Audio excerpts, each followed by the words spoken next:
अम्मे नारायणा देवी नारायणा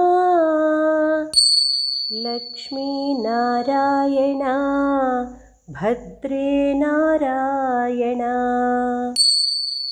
अम्मे नारायणा देवी नारायणा लक्ष्मी नारायणा भद्रे नारायणा। देवी नारायणीयं दशकम् 8 परमज्ञानोपदेशम्। अथाह कृष्णः शृणु चिन्तयालं गृहाश्रमस्तेन च बन्धकृत् स्यात्। बन्धस्य मुक्तेश्च मनो हि हेतुः मनोजयार्थं भज विश्वधात्रीम्। यस्याः प्रसादे सफलं समस्तं यदप्रसादे विफलं समस्तं। माहात्म्यमस्या विदितं जगत्सु मया कृतं भागवतं शृणुत्वम्। विष्णुर्जगत्येकसमुद्रलीने बालशयानो वटपत्र एकः। स्वबालता हेतुविचारमग्नः शुश्रावकामप्यशरीरिवाचम्। सनातनं सत्यमहं मदन्यत् सत्यं न च स्यादहमेव सर्वम्।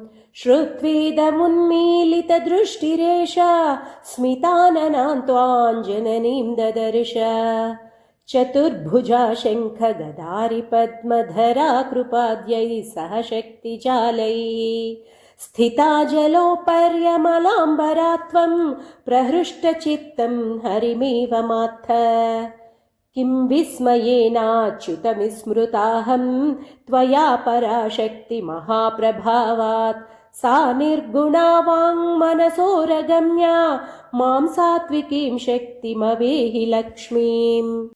श्रुतस्त्वया यस्त्वशरीरिशब्दो हिताय ते देवतया स उक्तः। अयं हि सर्वश्रुतिशास्त्रसारो मा विस्मरेमं हृदि रक्षणीयम्। नातः परं ज्ञेयमवेहि किञ्चित् प्रियोऽसि देव्या शृणु मे वचस्त्वं। त्वन्नाभिपद्माद्रुहिणो भवेत् स कर्ता जगत्पालय तत्समस्तम्।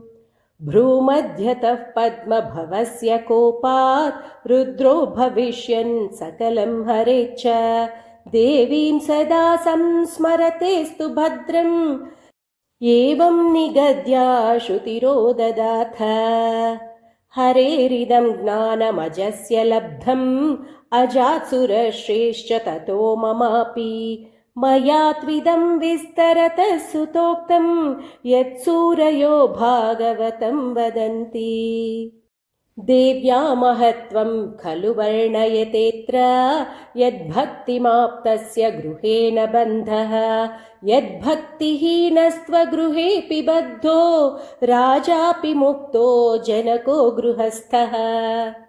विदेहराजं तमवाप्य पृष्ट्वा स्वधर्मशङ्काः परिहृत्य धीरः। फलेष्वसक्तः कुरु कर्म तेन कर्मक्षयस्यात् तव भद्रमस्तु। श्रुत्वेति सद्यः शुक आश्रमात् स प्रस्थाय वैदेहपुरं समेत्य। प्रत्युद्गतः सर्वजनैर्नृपाय न्यवेदयत् स्वागमनस्य हेतुम्। गृहस्थधर्मस्य महत्त्वमस्मात् विज्ञानधीमान् सशुको निवृत्तः। पित्राश्रमं प्राप्य सुतां पितॄणां व्यासेति हृष्टे गृहिणीं चकार।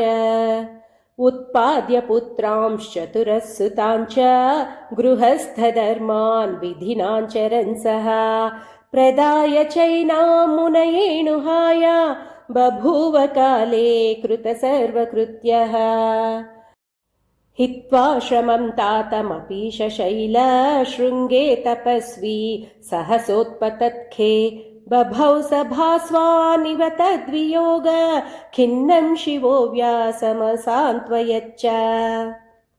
सर्वत्र शङ्काकुलमेव चित्तं ममेह विक्षिप्तमधीरमार्तं कर्तव्यमूढोऽस्मि सदा शिवे मां धीरं कुरु त्वं वरदे नमस्ते। अपारे महादुस्तरेत्यन्तघोरे विवत्सागरे मज्जता देहभाजां त्वमेका गतिर्देवि निस्तारहेतुः नमस्ते जगत्तारिणि त्राहि दुर्गे। सर्वमङ्गलमाङ्गल्ये शिवे सर्वार्थसाधिके शरण्ये त्र्यम्बके गौरि नारायणि नमोऽस्तु ते। जय आदिपराशक्ति की जय।